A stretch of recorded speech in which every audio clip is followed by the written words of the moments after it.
Guys, what's going on? My name is Anthony Della and this is episode 1 of the Deluxe Road to the New York Pro.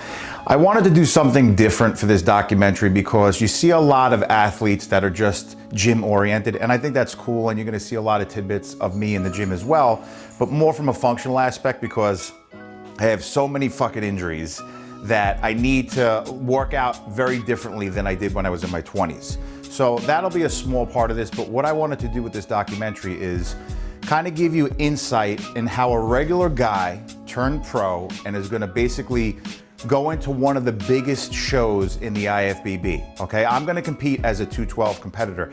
Now, to give you a little background on myself, I was a fireman, and it kind of was the love of my life, besides my wife. And then, truth be told, not a lot of people know about this, and I want this documentary to be as real as possible in every area of my life. I think people can kind of resonate with some of the things that have happened to me in their own life. I think it's relative in all aspects. So, I was a fireman for 6 years. I loved the job. I actually wasn't competing when I was a fireman. And in 2011, I wound up taking a job on the side. I'm not gonna bore you with the details. Long story short, I was doing something I shouldn't have been doing, and I wound up going to jail for 3 months. So when I got out, I kind of had to reinvent myself. So I wound up actually falling back into the personal training industry. Now, I was doing this since I was 19 years old, but kind of catapulted me back in around 2012. So I met my partner, my ex-partner, Joe Papalardo, and I started to personal train. And then I felt the need to compete again to stay relative with the business. I got into nutritional coaching, I was a personal trainer, and I said, you know what, I should do a show. The first time I competed was in 2003, and I had a huge lapse. And I was like, you wanna know what? Let me try and compete again. I did a natural show in 2012. It was a disaster. So I basically took another, I'd say almost 2 to 3 years off before I competed again. And then I decided to really give it one last shot. I was coming to the end of my career as far as competing. I'll be 44 in March. So I was like, you know what, I have a couple of years left, and I wanted to give it a shot. So I decided to prep for the Mets in 2016.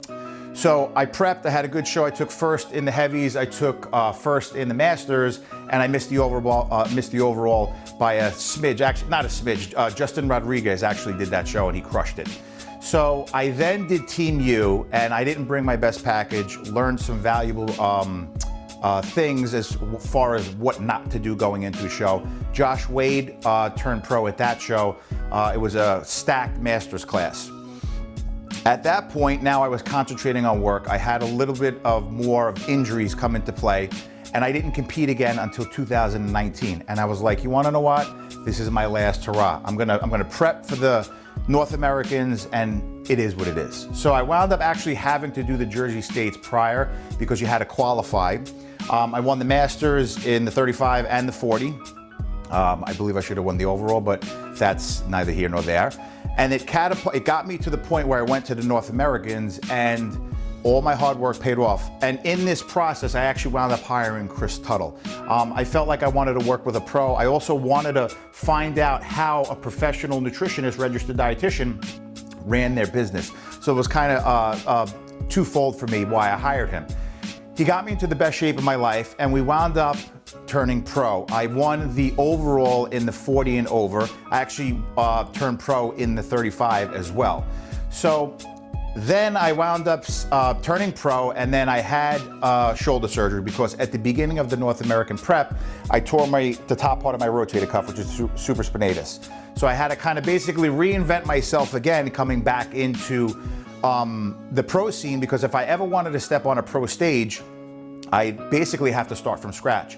Now, I can compete, I turned pro as a master, and I could go the master route, but I feel like while I still have 2 or 3 years left of untapped potential, I wanted to give it a go, and I wanted to step on a huge stage. And there's not too many bigger stages than the New York Pro. I'm originally from Staten Island, and I wanted to go all out. So this is basically going to be the first episode of my journey into that. And like I said, I want to give you a glimpse of how I run my day-to-day life, what my life is like with Kristen, my wife, how we do things together. I want to talk about things that a lot of the top tier athletes can't talk about. I think I'm a relatable guy. I don't think I'm probably ever going to be a top tier Olympian, and I'm okay with that, but I'm going to strive to do my best. But I want to at least talk about some of the things that a lot of bodybuilders won't talk about as far as anabolics. I don't want this documentary to be totally centered on it, but it is a part of the sport, and I think it's important to talk about it. More important, the health aspects of it. So in later episodes, we'll touch on that. Obviously, we'll do some gym footage. I want to show you how I run my business, Deluxe Fitness and Nutrition.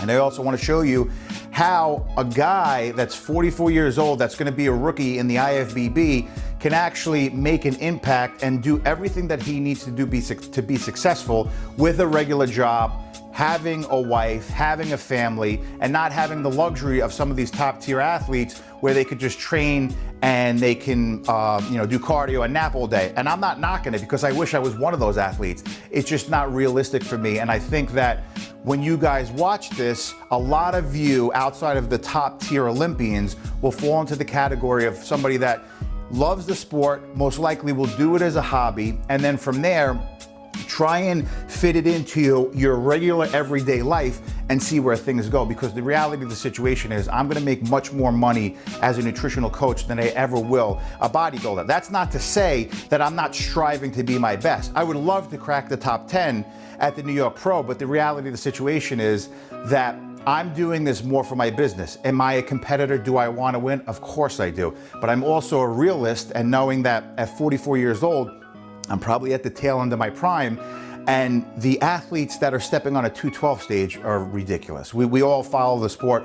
We know who they are. They're just mass monsters. These guys have dense muscle. So I'm gonna really have to bring my A game to compete with these guys, and that's kind of the thrill of why I want to do it. So with that being said, today we're gonna show you how we food shop, some of the things that we do in my off season. Kristen is actually 5 weeks out of Team Universe, so we have a very different schedule. It's kind of similar because we're both prepping, but she's obviously pre-contest.